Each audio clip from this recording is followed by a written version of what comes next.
orange pekoe or Earl Grey. We were meant to be friends. This room is more colorful than anything goes because it's where the girls like to play. Guest rooms are cheerful with patterns and splashes of color for visitors to feel at ease. Do you like this one?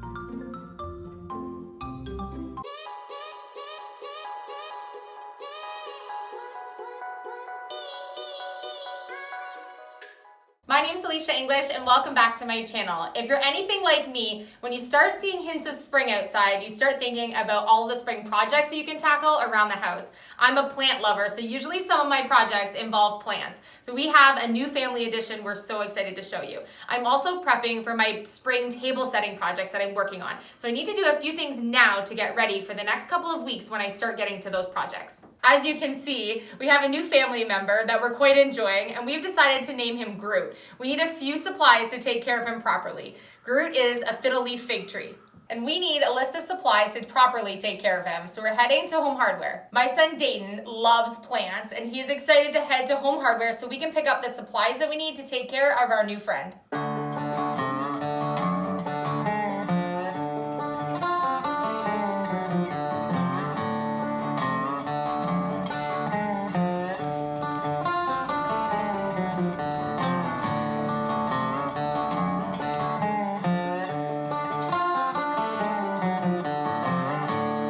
Dayton and I had so much fun at McNaughton Home Hardware. They have a huge seasonal section with everything you could possibly need to do anything with plants indoors or outdoors. They have such a large department, and if you need any help there, they have amazing staff to help you out. So we actually went to pick up all of the things that we needed to take care of our new plant. We picked up some potting soil, we picked up some plant food, a spray bottle, and a new pot to be able to transplant Groot into because he's already starting to outgrow the pot that he came in, as well as some cloths so we can make sure that we can keep our plant dust free. I have been looking at getting one of these types of plants for quite a while. They're super on trend right now. You'll happen to notice them in backgrounds of lots of TV clips, in magazines, and home decor books. I actually have been eyeing up these because I really love the thick, chunky, dynamic shape that these plants have. And I love that you can have one of these plants in a taller tree style or a shorter shrub. I picked this one up at a garden center and I actually got it for a really great price. These plants can run really, really pricey and just depends on what size you buy. So I lucked out that I was able to get one that was already pretty well established for about $25, which is a really good price for this plant.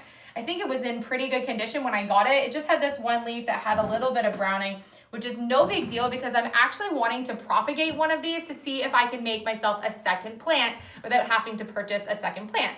And so what I'm going to do is tell you just a few things about how to care for one of these because I posted on Instagram last week when I picked up my plant, and I've been getting a lot of questions on how to properly care and people saying they also want one of these plants. And so what I want to do is help you be successful in keeping one of these. And then I also want to show you how I'm going to try to make myself my second plant, which we're going to use this little sad leaf here to be able to do that. Because my new fiddle leaf fig came in one of the thin, black, flimsy pots, I want to make sure that he's not getting root bound in that small pot. And so we picked up a larger pot to be able to give him a bit of an upgrade. When you're working with fiddle leaf plants, you really don't want to give them too large of a pot. They do like to have their roots nice and close. And you also want to make sure that if you don't use a small enough pot, the water may not actually go to the roots as necessary. It's really important not to overwater or underwater these plants, so providing them with the perfect size pot will actually give you a lot more success. So what I'm going to do is add some loose leaf potting soil in here. If you want to have extra drainage, you can use a succulent or cacti soil, but I'm just using your traditional soil for him. So I'm going to remove him from the pot that he came in as carefully as I can, which I think is pretty easy.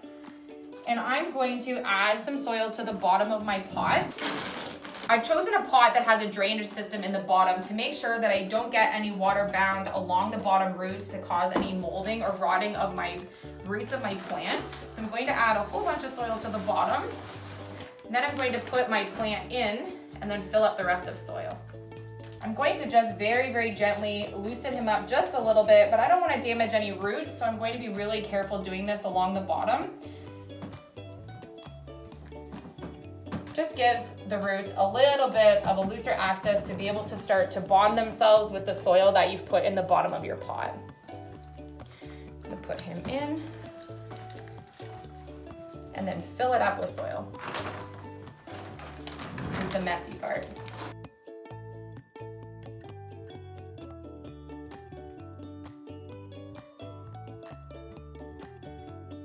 Little baby leaf coming at the bottom.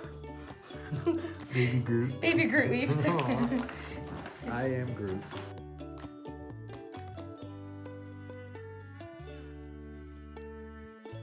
Once you have your soil into your pot, you might want to top this up in a day or two once you've done a watering. Sometimes the soil will start to settle and you want to make sure that you have a nice even soil along the top. So sometimes it will actually drain down and pull your soil a little bit deeper than you want. So you might want to add more in a couple of days. That's all I'm going to leave for now. I'm going to give him a really good water. You want to water your plants 2 different ways. You can water a little bit of water, about 2 cups once a week, or you can water more water, about 1 gallon, once every 2 weeks. So your options are to be able to water a little bit but more frequently, or a lot more water less frequently. So it's really up to you. And once you've had your plant for probably about a year's time, you'll start to see where your plant is really more comfortable with. But for me, I like to remember every week to water my plants. So for me, I like to give less water once a week. More often? More often, yeah, thanks. Fiddle leaf fig trees are known to be tropical plants, and they're often from the rainforest, and so you can also give your plant a nice mist every once in a while to give it the real rainfall effect if you really want to. This also helps you to keep your leaves dust free, so if you are going to mist your plant, that's a great option to be able to keep your leaves clean. But you can also use a rag to make sure that you can keep all of the dust off of your leaves by cradling the leaf and then wiping it clean. This will help be able to have the photosynthesis happen, as well as be able to let the light into the plant. They also really like high humidity, and they like to be in as much sunlight as possible, but you want to make sure you keep it indirect. If you put it too close to the window, you're going to fry your leaves. And I don't know about you, but I love the bright green shades that fiddle leaf trees come with, and so the last thing I want to do would be to fry the leaves. They also like to be kept in a consistent spot. They don't like to be moved around very much. If you're moving it to water and then back to its home, that's totally fine, but you want to keep it in a consistent location. It kind of acclimates to the area that you've put it. So if you like to keep it in one specific spot where you know it gets enough light, you want to leave it there as long as possible. I decided to put my plant in the corner of our dining room where it gets lots of light from 2 large windows. I even found this great basket that I know will help him stand a little taller until he grows. I'm now going to do a little experiment to see if I can make myself a second plant of a fiddle leaf fig tree. And so what I'm going to do is propagate 1 leaf in a jar of water. And so all I've done is filled a mason jar about 3/4 of the way worth of water, and I'm going to remove that sad leaf that was kind of taking away from the nice green look of my plant from the store. And so I'm going to use some scissors, or if you have some pinking shears, you can use them, and I'm going to cut off a piece of the leaf, leaving a little tiny bit here. And then all I'm going to do, it's so easy, is I'm going to submerge the tip of this into the water. You want to try not to get a lot of the leaf in if you can, and just get a little bit of the stem. So I might need to adjust my water a little bit, but I think that looks pretty good for now. And then because this is such a large leaf, I want to actually put my mason jar into another pot to kind of help support it a little bit. Plus it'll look a little prettier in the process. And because I have a clear jar, I'll be able to look in a week or so and see if I have any roots growing. It should take about 3 to 4 weeks for you to start seeing some roots. Once you start seeing roots, you can wait another week or so before you can then plant this leaf in soil, and there you go. You have a second fiddle leaf fig tree. With spring just around the corner, I've started to think about how I'm going to do my table setting for any company coming when we have Easter or any spring occasions at our house. And so what I like to do is set up the table with some natural and real life plant-like things at the table. And so what I want to do is plan ahead for that, because the idea that I had, I knew would take a couple of weeks to do just a little bit of sprouting to have the effect that I'm looking for come that timeline. And so what I did was I went to the Home Hardware to look for some spring bulbs. And I didn't want your traditional tulips or daffodils. I wanted to get something that later we could plant out in the backyard that was really going to be something that we were going to enjoy. And we often get a few butterflies in our backyard. And so the boys were really interested in having some more butterflies come to our yard. So I decided to pick up a spring bulb kit that was actually a butterfly attracting bulb set. And so I'm going to plant these in some glass containers with some stones and just a little bit of water. And I'm going to use them for part of my table setting display when we get our table setting all set up for spring. So because I need to get a kickstart on that, what I'm going to do is use my glass containers, which I've collected. This was an old candle holder that had a candle that came into it, so I've got that all cleaned out. Some bowls I don't really use that I've lost the lids for, and then even just a few spare mason jars. So any glass jars that you can find in your recycle bin are perfect for this. because the colors of these plants are going to take away from any containers that you use. So as long as they're clear, they're gonna do a really good job.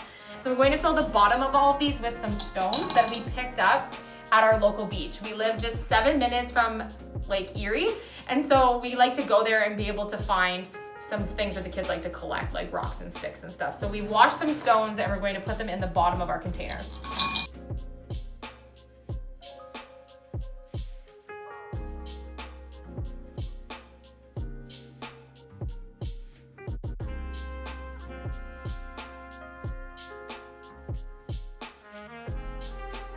I kind of like the idea that they're not all the same levels or amounts of stones, and so I put just a few in some and then made some of the containers taller. So now I'm going to put in my bulbs, and what I'm going to do is just set a few of each of them on top, and then I'm going to add some water. So each of them have a sprouted side, and so you want to make sure that that part is pointing down towards where your water is going to sit. Oh, that one's already getting a little sprout on it, even without any water. Oh, look how long they are. They're going to find their way down towards the water. Now I can add my water, and I'm going to add it to the level of the top of my rocks. I'll be able to add some water in another week or so when this water starts to evaporate, but you just want to make sure that your bulbs have access to water. They will search down for it. And then in a really short amount of time, I should start seeing some green sprouting happening.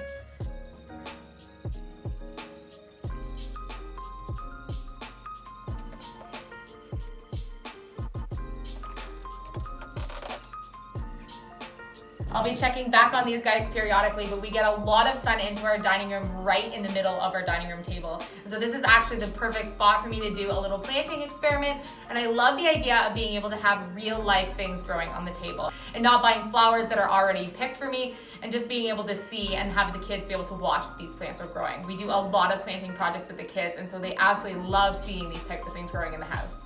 I think the best thing about this project is being able to reuse the containers to do something else later on, because they're just recyclable, and then being able to transition these plants from the dining room table after Easter out into the yard when the ground is soft. Thank you so much for watching. I love you guys, and I'm so thankful for all the support that you give on our channel. I'm going to also update you on the propagation of Groot, and to let you see just kind of down the road how Groot is growing, all of the steps that I'm taking to take care of this plant. I'm really enjoying having him in our space. So thank you guys so much for watching. I love you guys, and I'll see you on the next video.